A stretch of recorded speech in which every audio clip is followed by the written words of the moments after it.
Hi പ്രിയപ്പെട്ടവരെ, ഏവർക്കും shadow ബ്രോഡ്കാസ്റ്റിൻ്റെ maths ക്ലാസ്സിലേക്ക് ഹാർദവമായ സ്വാഗതം. ഇന്ന് നാം എടുക്കാൻ പോകുന്നത് SSLC മാത്സ് ഫസ്റ്റ് ചാപ്റ്ററായ അരിത്മെറ്റിക് സീക്വൻസ് അഥവാ സമാന്തര ശ്രേണികൾ എന്ന പാഠത്തെക്കുറിച്ചാണ്. ഏറ്റവും ആദ്യത്തെ ചാപ്റ്ററാണ്, അതുപോലെ തന്നെ ഏറ്റവും എളുപ്പമുള്ള ഒരു ചാപ്റ്ററുമാണ് സമാന്തര ശ്രേണികൾ അഥവാ അരിത്മെറ്റിക് സീക്വൻസ്. പ്രിയപ്പെട്ട കൂട്ടുകാരെ, അങ്ങനെ നമ്മളുടെ ആദ്യത്തെ ചാപ്റ്ററാണ് സമാന്തര ശ്രേണികൾ അഥവാ അരിത്മെറ്റിക് സീക്വൻസ്. അരിത്മെറ്റിക് സീക്വൻസ് എന്ന് പറഞ്ഞു കഴിഞ്ഞാൽ സംഖ്യകളുടെ ഒരു വരി എന്നാണ് അർത്ഥം. ഇവിടെ അരിത്മെറ്റിക് സീക്വൻസ് എന്ന പാഠത്തിൽ നമുക്ക് കുറച്ചധികം കാര്യങ്ങൾ പഠിക്കാനുണ്ട്. അതിൽ സംഖ്യാക്രമങ്ങൾ വരുന്നുണ്ട്, അവയുടെ ആൾജിബ്രിക് ഫോം വരുന്നുണ്ട്. അതുപോലെ തന്നെ അത് കഴിഞ്ഞിട്ടാണ് നമ്മൾ സമാന്തര ശ്രേണികൾ എന്ന ഈ ഭാഗത്തിലേക്ക് കിടക്കുള്ളൂ. പിന്നെ സമാന്തര ശ്രേണികളുടെ ആൾജിബ്രിക് ഫോം, അതിൻ്റെ സമ്മ്, അതുപോലെ ടേംസ്, പദവ്യത്യാസം, അങ്ങനെ കുറച്ച് കാര്യങ്ങളുണ്ട്. അപ്പോൾ കാര്യത്തിലേക്ക് കിടക്കാണ്. ആദ്യത്തെ ഭാഗം ഇതിൽ സംഖ്യാക്രമങ്ങൾ അഥവാ നമ്പർ പാറ്റേൺസ് ആണ്.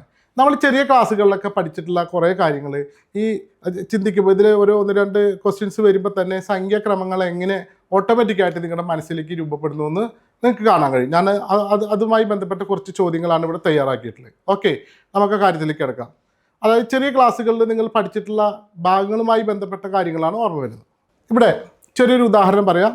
അമ്മു ഒരു കുട്ടിയാണ്. അമ്മുവിൻ്റെ അമ്മ അമ്മുവിന് ഓരോ ദിവസം പൈസ കൊടുക്കും. അപ്പോൾ ആ പൈസ കൊടുക്കുന്ന രീതിയിൽ നിന്ന് നമ്മുടെ മനസ്സിലേക്ക് കുറച്ച് സംഖ്യാ സമ്പ്രദായങ്ങൾ, നമ്പർ പാറ്റേൺസ് എങ്ങനെയാണ് വരുന്നത് നോക്കാം.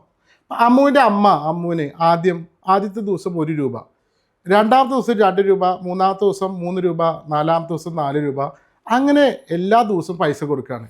ഇതിൽ നിന്ന് നമ്മുടെ മനസ്സിലേക്ക് ഒരു സംഖ്യാക്രമം അല്ലെങ്കിൽ നമ്പർ പാറ്റേൺ വരുന്നുണ്ട്. എങ്ങനെയാണെന്ന് നോക്കാം. ആദ്യത്തെ ദിവസം എത്ര രൂപയാണ് കൊടുത്തിട്ടുള്ളത്? 1 രൂപ ഇവിടെ എഴുതിയിട്ടുണ്ട് അല്ലേ. അടുത്ത ദിവസം 2 രൂപ, അടുത്ത ദിവസം 3 രൂപ, അടുത്ത ദിവസം 4 രൂപ, ഇങ്ങനെയാണ്. ഇത് ഒരു നമ്പർ പാറ്റേൺ ആണ്. ഇനി അമ്മുവിന് വേറെ ഒരാൾ അല്ലെങ്കിൽ അമ്മുവിൻ്റെ അമ്മാവൻ ആദ്യത്തെ ദിവസം 1 രൂപ, അടുത്ത ഓരോ ദിവസവും 2 രൂപ വീതമാണ് കൂട്ടി കൊടുക്കുന്നത് അല്ലേ. അപ്പോൾ ആ നമ്പർ പാറ്റേൺ എങ്ങനെയാവും ഒന്ന് പറഞ്ഞു നോക്ക്. ഒന്നാമത്തെ ഒരു ദിവസം 1 രൂപ, അടുത്ത ദിവസം 2 രൂപ കൂടി കൂട്ടുമ്പോൾ 3 രൂപ, പിന്നെ 5 രൂപ, 7 രൂപ, 9 രൂപ, ഈ രീതിയിലാണ്. ഓക്കെ, അപ്പോൾ പല രീതിയിലുള്ള നമ്പർ പാറ്റേൺസ് ആണ്. ഇതുപോലെ തന്നെ നിങ്ങൾക്കൊരു കഥ കേട്ടിട്ടുണ്ടാവും. ഒരു സന്യാസി ഒരു രാജാവിനെ സഹായിച്ചു. രാജാവിനെ സഹായിച്ചതിൽ പകരമായിട്ട് എന്ത് വേണമെന്ന് രാജാവ് ചോദിച്ചു. രാജാവ് കുറച്ച് അഹങ്കാരിയായിരുന്നു. അപ്പോൾ സന്യാസി രാജാവിനെ ഒരു പാഠം പഠിപ്പിക്കാൻ വേണ്ടിയിട്ട് പറഞ്ഞു, അദ്ദേഹം ഒരു 36 കള്ളി വരച്ചു. ഈ 36 കള്ളി വരച്ച് പറഞ്ഞു, എനിക്ക് ആദ്യത്തെ കള്ളിയിൽ 1 നെല്ല്, അടുത്ത കള്ളിയിൽ 2, അതിൻ്റെ ഇരട്ടി 2 നെല്ല്, അടുത്ത കള്ളിയിൽ 2ൻ്റെ ഇരട്ടി 4 നെല്ല്, അങ്ങനെ ഈ 36 കള്ളി നിറച്ച് തരണം മഹാരാജാവ് എന്ന് പറഞ്ഞു. ഓക്കെ, അപ്പോൾ രാജാവ് പറഞ്ഞു, അതിനെന്താ അങ്ങനെ കൊടുക്കാമല്ലോ. അപ്പോൾ ഒന്നാമത്തെ കള്ളിയിൽ എത്ര നെല്ല് വരും? 1 നെല്ല്. അപ്പോൾ രാജാവ് പറഞ്ഞു, ഇതൊക്കെ ഇഷ്ടമായി നമ്മുടെ കയ്യിലുണ്ട്, അപ്പോൾ ആൾക്ക് അങ്ങനെ കൊടുക്കാൻ പറഞ്ഞു. അപ്പോൾ ആദ്യത്തെ കള്ളിയിൽ 1 നെല്ലിട്ടു, അടുത്ത കള്ളിയിൽ 2 എണ്ണം, അടുത്ത കള്ളിയിൽ അതിൻ്റെ 4, പിന്നെ 8, 16, 32, 64, 128, 256, 512, 1024, അങ്ങനെ പറഞ്ഞപ്പോൾ ആ രാജ്യത്തെ എല്ലാ ധാന്യങ്ങളും ചേർന്നിട്ടും തികഞ്ഞില്ല. ജസ്റ്റ് നിങ്ങൾ കണക്കാക്കിക്കൊള്ളൂ. അപ്പോൾ അതൊരു പുതിയൊരു നമ്പർ പാറ്റേൺ ആണ് അല്ലേ. ഓക്കെ, അപ്പോൾ ഇവിടെ നമുക്ക് ആദ്യത്തെ എത്ര ഏതാ? 1, പിന്നെ അതിൻ്റെ ഇരട്ടി എത്ര? 2, അതിൻ്റെ ഇരട്ടി 4, പിന്നെ 4ൻ്റെ ഇരട്ടി 8, പിന്നെ 16. ഇത് വേറെ ഒരു നമ്പർ പാറ്റേൺ ആണ്. അതുപോലെ നമുക്ക് സ്ക്വയറുകൾ പഠിച്ച സംഖ്യകൾ അല്ലേ. 1 സ്ക്വയർ 1, 2ൻ്റെ സ്ക്വയർ 2 × 2, 4, അടുത്തത് 3ൻ്റെ സ്ക്വയർ 3 × 3, 9, 4ൻ്റെ സ്ക്വയർ 16, 5ൻ്റെ 25, 6ൻ്റെ 36, 7ൻ്റെ 49. ഇത് അടുത്തൊരു നമ്പർ പാറ്റേൺ ആണ്.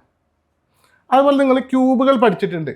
സംഖ്യയുടെ ഘനം എന്താണ് ക്യൂബ് എന്ന് പറഞ്ഞ സംഖ്യേനെ 3 പ്രാവശ്യം. ഇപ്പോൾ 3ൻ്റെ ക്യൂബ് പറഞ്ഞാൽ 3 × 3 × 3 അല്ലേ. 1ൻ്റെ ക്യൂബ് എന്ന് പറഞ്ഞാൽ 1 × 1 × 1, 1 × 1 × 1 എത്ര? 1. അത് 2 ക്യൂബ് 2 × 2 × 2, 2 × 2 4, 4 × 2 8, 8 ആണ് വരുന്നത്. 3ൻ്റെ ക്യൂബ് 27 ആണ്. 4ൻ്റെ ക്യൂബ് 64 ആണ് വരുന്നത്. 5ൻ്റെ ക്യൂബ് 125 ആണ് വരുന്നത്. 6ൻ്റെ ക്യൂബ് 216 ആണ് വരുന്നത്. 7ൻ്റെ ക്യൂബ് 343 ഇങ്ങനെ വരുന്നു. അപ്പോൾ ഇവിടെ തന്നെ വ്യത്യസ്തമായ നമ്പർ പാറ്റേൺസ് നിങ്ങൾക്ക് കാണാൻ കഴിയും അല്ലേ. വേറെ ഒന്നുകൂടി വ്യത്യസ്തമായൊരു നമ്പർ പാറ്റേൺ ഇവിടെ പറയാം. ഇവിടെ 1 2 3 4 അങ്ങനെ കുറച്ച് സമചതുരങ്ങൾ അഥവാ സ്ക്വയറുകൾ ഇവിടെ വരച്ചു തന്നിട്ടുണ്ട് അല്ലേ. അപ്പോൾ നിങ്ങൾ കണ്ടിട്ടുണ്ടാവും, ചെറിയ ക്ലാസ്സുകളിലൊക്കെ പഠിച്ചിട്ടുണ്ട് സമചതുരം അല്ലെങ്കിൽ സ്ക്വയർ എന്ന് പറഞ്ഞിട്ട് അല്ലേ. ഇവിടെ ഒന്നാമത്തെ സ്ക്വയറിൻ്റെ ഒരു വശത്തിൻ്റെ നീളം 1, അടുത്തതിൻ്റെ 2 3 4 അങ്ങനെ പോകുന്നു. അപ്പോൾ ഇതുമായി ബന്ധപ്പെട്ട് നമുക്ക് എന്ത് ചെയ്യാം, കുറച്ച് നമ്പർ പാറ്റേൺസ് ഇവിടെ നമുക്ക് ക്രിയേറ്റ് ചെയ്യാം. ഓക്കെ, പ്രിയപ്പെട്ട കുട്ടികളെ നിങ്ങളുടെ മനസ്സിൽ തന്നെ ഉണ്ടാവും, നിങ്ങൾക്ക് അറിയാമല്ലോ അല്ലേ. അപ്പോൾ ഇതിൽ നോക്കിയാൽ മതി, ഇതിൽ ജസ്റ്റ് നോക്കുക. ഇവിടെ വശങ്ങളുടെ ആ നീളം ഒന്ന് നോക്കി കഴിഞ്ഞാൽ ഒരു പുതിയൊരു നമ്പർ പാറ്റേൺ നമുക്ക് ക്രിയേറ്റ് ചെയ്യാൻ പറ്റും. ഒന്ന് പറഞ്ഞേക്കേ, ഒന്നാമത്തിൻ്റെ സ്ക്വയർ, ഒന്നാമത്തെ സമചതുരത്തിൻ്റെ വശം എത്രയാണ് 1. രണ്ടാമത്തെ എന്ന് പറഞ്ഞു നോക്കൂ, രണ്ടാമത്തെ, മൂന്നാമത്തെ എത്ര, നാലാമത്തെ അല്ലേ. അപ്പോൾ എത്ര കിട്ടുക, വശങ്ങൾ തമ്മിലുള്ള ആ പാറ്റേൺ 1 2 3 4 വശങ്ങളുടെ നീളം നേരിട്ട് ഇവിടെ തന്നിട്ടുണ്ട് അല്ലേ. അതുപോലെ തന്നെ ഇവിടെ ചുറ്റളവ് അഥവാ പെരിമീറ്റർ എന്ന് പറഞ്ഞാൽ എന്താ, ചുറ്റുമുള്ള അളവ് അല്ലേ. അപ്പോൾ നമ്മളിത് ഒരു കമ്പി കഷ്ണങ്ങളാവുണ്ട്, 1 സെൻറ്റിമീറ്ററുള്ള കമ്പി കഷ്ണം. അപ്പോൾ ഇവിടുന്ന് എന്താ 1, അവിടുന്ന് 2 കഷ്ണം വന്നു, 1 സെൻറ്റിമീറ്ററിൽ 3 കഷ്ണം 4 കഷ്ണം. അപ്പോൾ ഉള്ള വശത്തിൻ്റെ 4 ഇരട്ടിയാണ്. അപ്പോൾ ഞാനിവിടെ കൊടുത്തിട്ടുണ്ട്, ഒരു വശത്തിന് A എന്ന് കൊടുത്താൽ 4A ഇത് ഇവിടെ തന്നിട്ടുണ്ട് അല്ലേ. അപ്പോൾ ഒന്നാമത്തെ സമചതുരത്തിൻ്റെ ചുറ്റളവ് അഥവാ പെരിമീറ്റർ എത്ര, 4 വരിക. ഓക്കെ, ഇപ്പോൾ രണ്ടാമത്തെ ഒരു വശത്തിൻ്റെ സൈഡ് 2, പക്ഷേ അതിൻ്റെ ചുറ്റളവ് എത്ര വരിക, അതിന് 4 കൊണ്ട് മൾട്ടിപ്ലൈ ചെയ്താൽ 4 × 2 എത്ര, 8 വരിക. ഓക്കെ, മൂന്നാമത്തിൻ്റെ ഒരു വശത്തിൻ്റെ ഒരു സൈഡിൻ്റെ നീളം വരുന്നത് 3, അതുകൊണ്ട് തന്നെ 4 × 3 12, അടുത്തത് 4 × 4 16. കണ്ട സംഖ്യകൾ വന്നുള്ള ചേഞ്ചസ് ഒന്ന് നോക്കി നോക്കും കേട്ടോ. 4 8 12 16 ഇങ്ങനെയാണ് വന്നിരിക്കുന്നത്. ഇനി ഇവയുടെ പരപ്പളവ് എന്ന് പറഞ്ഞാൽ ഒരു സമചതുരത്തിൻ്റെ പരപ്പളവ് എന്ന് പറഞ്ഞു കഴിഞ്ഞാൽ ഒരു വശത്തിനെ വശം കൊണ്ട് തന്നെ ഗുണിക്കുക, വശം ഇൻറ്റു വശം, അല്ലെങ്കിൽ അതിൻ്റെ സ്ക്വയർ ആയാൽ മതി. ഒരു വശം 3 സെൻറ്റിമീറ്റർ ആണെങ്കിൽ അതിൻ്റെ പരപ്പളവ് എന്ന് പറഞ്ഞാൽ 3 × 3 അല്ലെങ്കിൽ 3 സ്ക്വയർ 9, 4 ആണെങ്കിൽ 4 സ്ക്വയർ 16 അല്ലേ. അപ്പോൾ നമുക്ക് ഓരോ വശത്തിൻ്റെ സ്ക്വയർ ഞാൻ കുറച്ച് മുമ്പേ ഡിസ്കസ് ചെയ്തിട്ടുള്ളതാണ് അല്ലേ. അപ്പോൾ അതിൻ്റെ ഈ പരപ്പളവ് അഥവാ ഏരിയ 1 ആവുമ്പോൾ 1 1 സെൻറ്റിമീറ്റർ സ്ക്വയർ അല്ലെങ്കിൽ ചതുരശ്ര സെൻറ്റിമീറ്റർ എന്നാണ് പറയുക. ഓക്കെ, ഒരു വശം 2 ആണെങ്കിൽ അതിൻ്റെ എത്ര, 2 സ്ക്വയർ 4, 3 ആണെങ്കിൽ അതിൻ്റെ പരപ്പളവ് ഏരിയ 3 സ്ക്വയർ 9, 4 ആണെങ്കിൽ 16, 5 ആണെങ്കിൽ 25 ഇങ്ങനെ പോകും അല്ലേ. അപ്പോൾ ഇതിൽ തന്നെ നമുക്ക് പലതരത്തിലുള്ള നമ്പർ പാറ്റേൺസ് കിട്ടി, നമുക്ക് ഇവിടെ കിട്ടി അല്ലേ. 1 2 3 4 വശങ്ങൾ അതുപോലെ കിട്ടി. ആ സെൻറ്റിമീറ്റർ സ്ക്വയർ കാര്യങ്ങളൊക്കെ വിട്ടേക്കുക. അപ്പോൾ ചുറ്റളവിന് നമുക്ക് എത്ര കിട്ടി, 4 8 12 16 പറഞ്ഞിട്ടുള്ള ഒരു സംഖ്യ കിട്ടി, കുറച്ച് സംഖ്യകൾ കിട്ടി. അടുത്തതിൻ്റെ നമുക്ക് എത്ര 1 4 9 16 25 കണ്ട. അപ്പോൾ ഇതുമായി ബന്ധപ്പെട്ട് തന്നെ ഇതൊക്കെ നമ്മുടെ മനസ്സിൽ നിന്ന് വരുന്നതാണ്. ഓക്കെ, ഒന്നുകൂടെ പറയാം, അവിടെ വശങ്ങൾ കുട്ടികളെന്ന് പറഞ്ഞു നോക്കിയേ, അതിൻ്റെ വശങ്ങൾ അല്ലേ ഒന്ന് ആലോചിച്ച് തന്നെ കിട്ടുക. ചെറിയ ക്ലാസ്സുകൾ നമ്മൾ പഠിച്ചിട്ടുള്ളതാണ്. അതുപോലെ തന്നെ അവയുടെ ചുറ്റളവ് അല്ലെങ്കിൽ പെരിമീറ്റർ 4 കൊണ്ട് ഈ കിട്ടിയ വശങ്ങളെ 4 കൊണ്ട് മൾട്ടിപ്ലൈ ചെയ്യുക. ഇനി അവയുടെ പരപ്പളവ് അഥവാ അത് ഏരിയ കാണണമെങ്കിൽ അതിൻ്റെ സ്ക്വയർ കണ്ടാൽ മതി. ഒരു വശമാണെങ്കിൽ സ്ക്വയറുകളുടെ ഒരു സീരീസാണ് നമുക്ക് ഇവിടെ കണ്ടിട്ടുള്ളത്. അപ്പോൾ നേരത്തെ പറഞ്ഞതും അതുപോലെ തന്നെ ഇപ്പോൾ പറഞ്ഞതുമായിട്ടുള്ള വെവ്വേറെ സീരീസ് നമ്മുടെ മനസ്സിൽ നിന്ന് തന്നെ വരുന്നത് അല്ലേ.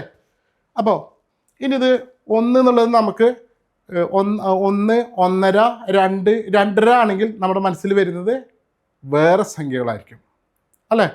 അടുത്തുകൂടി നോക്കാം. ഇവിടെ കുറച്ച് കുത്തുകളാണ് കൊടുത്തിരിക്കുന്നത് അല്ലേ. ഇത് കുറച്ച് പാറ്റേണാണ്. അപ്പോൾ ഈ പാറ്റേണിൽ അതെങ്ങനെ ഈ പാറ്റേൺ നമുക്കൊന്ന് മനസ്സിലാക്കാൻ പറ്റുക. ഒന്നാമത്തേൽ 2 ലെയറായിട്ടാണ് സംഖ്യകൾ തന്നിരിക്കുന്നത്. ഒന്നാമത്തെ ലെയറിൽ ഒരു കുത്ത്, അടുത്തതിൽ 2 എണ്ണമാണ്. ഓക്കെ, അടുത്തതിൽ 1 2 3. അപ്പോൾ അടുത്തതിൽ എങ്ങനെയാണ് 1 2 3 4. അപ്പോൾ അടുത്തതിൽ സ്വാഭാവികമായിട്ട് നമ്മുടെ മനസ്സിൽ വരും 1 2 3 4 അല്ലേ. അപ്പോൾ അടുത്തതിൽ എത്രയെന്ന് പറഞ്ഞു നോക്കിയാൽ. ഓക്കെ, എത്രയായിരിക്കും 1 2 3 4 5. അടുത്തതിലോ 1 2 3 4 5 6. ഓക്കെ, അപ്പോൾ ആ പാറ്റേൺ നമുക്കൊന്ന് കംപ്ലീറ്റ് ചെയ്യാം. ഞാൻ മഷി ഒന്ന് മാറ്റാം. ഓക്കെ അടുത്ത വരയ്ക്കാണ് കേട്ടോ. 1 2 3 4 വരെ ആയിട്ടുണ്ടായിരുന്നു. പുതിയത് 5. ഓക്കെ, അടുത്തതോ 1 2 3 4 5 അല്ലേ? ഇപ്പോൾ പുതിയത് വരുമ്പോൾ 6. ഓക്കെ, അടുത്തതായി ഇവയിലെ മുത്തുകളുടെ എണ്ണത്തിൻ്റെ ഒരു പാറ്റേൺസ് ഒന്ന് നമുക്ക് നോക്കി നോക്കാം. ഇതിൽ എത്ര ഉണ്ട്?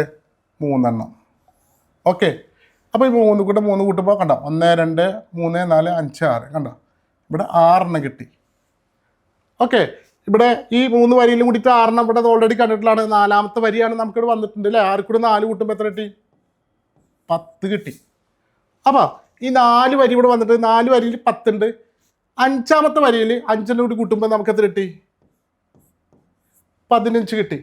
ഇവിടുത്തെ 4 വരിയിൽ 5 1 2 3 4 5 വരിയിൽ 15 കൂടെ 6ാമത്തെ വരിയിൽ 6 കൂടി കൂട്ടിയപ്പോൾ നമുക്ക് 15 6 21 കിട്ടി അല്ലേ? ഇത് പുതിയൊരു നമ്പർ പാറ്റേൺ ആണ് അല്ലേ? അതുപോലെ അടുത്തത് കുറച്ച് കോംപ്ലിക്കേഷൻ ഉള്ള ഒരു സീരീസാണ് ഇവിടെ. ഓക്കെ, ഇതുവരെ പഠിച്ചതിൽ നിന്നും കുറച്ച് ബുദ്ധിമുട്ട് കേട്ടോ. കുറച്ച് എല്ലാതും എളുപ്പമില്ലാവില്ല, എളുപ്പമുള്ളത് പോരാ, കുറച്ച് ബുദ്ധിമുട്ടുകൾ കൂടി നമുക്ക് പഠിക്കാം കേട്ടോ. ഇവിടെ ഓരോ ചിത്രത്തിനും നമ്മൾ അനലൈസ് ചെയ്ത് നോക്കുമ്പോൾ ഒരു പ്രത്യേകത ഉണ്ട്. ഒന്ന്, നമ്മൾ നേരത്തെ പറഞ്ഞ പോലെ ഒരു സമചതുരാണ്. അപ്പോൾ രണ്ടാമത്തെ സമചതുരത്തിൽ ഷെയ്ഡ് ചെയ്ത ഭാഗം നോക്കുക, റെഡ് കളറിൽ. ഇതെങ്ങനെ വന്നിരിക്കുന്നത് വെച്ചാൽ, ഒന്നാമത്തെ സമചതുരം അല്ലെങ്കിൽ ആ സ്ക്വയർ, ഒന്നാമത്തെ ഈ ബന്ധങ്ങൾ മനസ്സിലാക്കി കഴിഞ്ഞാൽ നിങ്ങൾക്ക് കണക്ക് പെട്ടെന്ന് കിട്ടും. ഓക്കെ, ഇതിൻ്റെയൊക്കെ മിഡ് പോയിന്റ്, മധ്യബിന്ദു, ഇത് അടയാളപ്പെടുത്തിയിട്ട് ഇങ്ങനെയാണ്. ഈ ഭാഗമാണ് നമ്മൾ ഷെയ്ഡ് ചെയ്തിട്ട്. അപ്പോൾ ഷെയ്ഡ് ചെയ്ത ഭാഗത്തിൻ്റെ ഏരിയ ഈ വലിയ സമചതുരത്തിൻ്റെ എത്ര ഭാഗമായിരിക്കും ഞാൻ ജസ്റ്റ് ഒന്ന് കണക്കാക്കി വെക്കാം. അതിന് വേണ്ടി ഞാനിതിനെ കണ്ട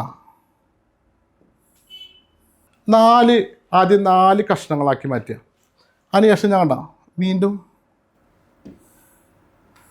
എത്ര തുല്യമായ എത്ര കഷ്ണങ്ങൾ നോക്കൂ. 1 2 3 4 5 6 7 8 തുല്യമായ 8 ഭാഗങ്ങളാണ്. നിങ്ങൾക്ക് മനസ്സിലാവാനാണ് കേട്ടോ. 1 2 3 4 5 6 7 8 ഭാഗങ്ങൾ. 8 ഭാഗത്തിൽ എത്ര ഭാഗത്ത് ഇവിടെ ഈ ചുവന്ന കളർ അല്ലെങ്കിൽ ഇവിടെ ഷെയ്ഡിങ് ഉണ്ട്? അപ്പം നമുക്ക് ഇനി നോക്കാം. 1 ഈ ഭാഗം 1 2 3 4. അപ്പോൾ ഈ 8 4/8 4/8 എന്ന് പറഞ്ഞു കഴിഞ്ഞാൽ 8 എത്ര ഭാഗമാണ്? 4 1/2 ഭാഗം അല്ലെങ്കിൽ പകുതി ഭാഗം. അതായത് ഓരോ തൊട്ടു മുമ്പത്തെ സമചതുരത്തിൻ്റെ പകുതിയാണ് തൊട്ടടുത്ത് വരുന്ന ഭാഗത്തിൻ്റെ ഏരിയ. ഇത് മനസ്സിലാക്കി തരാൻ വേണ്ടിയിട്ടാണ് ഞാൻ ജസ്റ്റ് ഇങ്ങനെ കണക്കാക്കി കേട്ടോ. ഓക്കെ, കൺഫ്യൂഷൻ ആയാ? കുഴപ്പമില്ല, ഫോളോ ചെയ്യാൻ പറ്റില്ല. അപ്പോൾ ഇതിൻ്റെ പകുതിയാവും ഇവിടെ വരുന്നത്, ഇതിൻ്റെ പകുതിയാവും ഇതിൻ്റെ ഏരിയ, ഇതിൻ്റെ പകുതി അതിൻ്റെ പകുതി, അങ്ങനെ പോകുന്നു. പക്ഷേ ഇതിന് നമുക്കൊരു നമ്പർ സീരീസ് നമുക്കാക്കി മാറ്റണം. ഓക്കെ, അപ്പോൾ നമുക്ക് നോക്കാം. ഒന്നാമത്തെ ഒരു വശം 1 എന്നെടുക്കുക. നമ്മൾ നേരത്തെ ഒന്നാമത്തെ ഒരു വശം 1 എടുത്ത ഏരിയ നമുക്കറിയാം, 1 സ്ക്വയർ അല്ലെങ്കിൽ ഏരിയ നമുക്കറിയാം. ഇതിൻ്റെ 1 വരിക അല്ലേ? 1 സ്ക്വയർ പറഞ്ഞാൽ 1. അപ്പോൾ 1ൻ്റെ പകുതിയാണ് പറയുക. 1ൻ്റെ പകുതി എത്ര? 1/2. അപ്പോൾ 1/2ൻ്റെ പകുതി 1/4 നമുക്ക് പറയില്ലേ, 1/4 ഭാഗം എന്നൊക്കെ പറഞ്ഞിട്ടില്ലേ? അപ്പോൾ 1/4ൻ്റെ പകുതി എത്ര? 1/8. അടുത്ത എത്ര? 1/16 കേട്ടോ. ശ്രദ്ധിക്കണം. അപ്പോൾ ഇത് നിങ്ങളുടെ ടെക്സ്റ്റ് ബുക്കിലുണ്ട് ഈ കണക്ക് കേട്ടോ. ടെൻഷൻ അടിക്കണമെങ്കിൽ നോക്കിയാൽ മതി, ഇത് പെട്ടെന്ന് മനസ്സിലാവും. അതുകൊണ്ട് ഞാൻ വളരെ സ്ലോലി പറഞ്ഞത്. അപ്പോൾ ഓരോന്നിൻ്റെയും പകുതിയായിരിക്കും. ഓക്കെ, നോക്കിയൊക്കെ ഇതിന് കണ്ട, ഇതിന് നമ്മളിതിൻ്റെ പകുതിയൊക്കെ ഇത് പകുതിയുടെ കണ്ട.